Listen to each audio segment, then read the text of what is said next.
not long after they settled in. Originally it wasn't meant to be a bedroom, but rather a workroom for Alec and his father. But not long after she settled in on the farm, Eliza decided that she needed more storage space.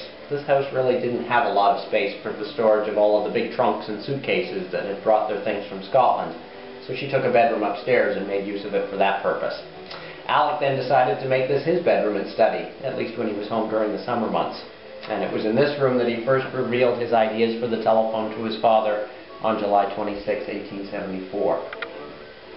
He had spent most of the afternoon that day out at the back of the farm, just above the river, at a spot that he called his dreaming place. And it was out there that the basic principle was first developed.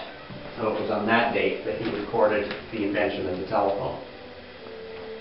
What we have here on the table is a replica of his third telephone, and the one that was used to conduct the world's first successful long-distance telephone call between Brantford and Paris, Ontario, on August the 10th, 1876.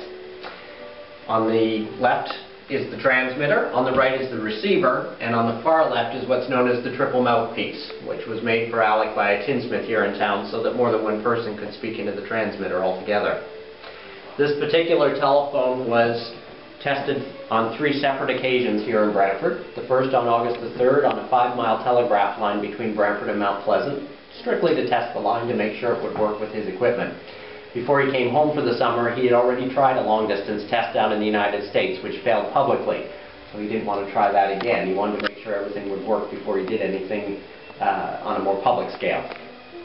The next night, he decided that he would demonstrate right here at the farm. His parents were entertaining. His uncle was here from Australia, and they had a party in his honor. So Alec decided that was a good night to demonstrate the telephone as well. So the transmitter and receiver were connected on the line between the carriage house at the back and the front veranda of the house. He also made use of the telegraph line again and connected to it using stovepipe wire, stringing it from the front veranda of the house out to the fence on the road and all the way down Tootla Heights Road until they could connect in. And that was the evening that the melodeon in the dining room was played from the telegraph office up here to the house. The triple mouthpiece was used that night as well so that Alec and his 2 cousins could sing 3-part harmony through it together for the guests that were up here on the farm. Can you point out to me which one is that mouthpiece? I can't figure out which part. That's the triple mouthpiece there. Oh, yeah. Okay. Interesting. And then a few nights later, on August the 10th, these parts were connected on the 7-mile telegraph line between Brantford and Paris. But Alec realized ahead of time that he didn't have enough battery cells in the Brantford telegraph office to transmit that distance with this equipment, so he arranged to have extra battery power routed from Toronto. So that evening he had a 68-mile circuit altogether. And that was the first test that really proved the telephone was a practical form of communication. Or as he recorded it, the first long-distance call.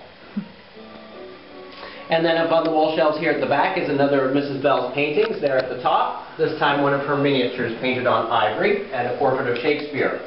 These types of miniatures were commonly what she was doing as a means of support for herself before she was married. And then Melville and Alec added a bathroom to the home before Alec was actually using this as a bedroom, so it wasn't designed to be en suite, but it provided the family with a bathroom including hot and cold running water and a shower. The bathtub is from when? About 1871. Are you serious? Mm-hmm. Wow. Okay. The wooden box up to the ceiling is a holding tank for rainwater or a cistern. The water was drained to the root cellar down below where it could be heated in a boiler, and then someone would go down and hand pump the hot water back up when it was ready. Wow. I think I've seen a bathtub from 1870.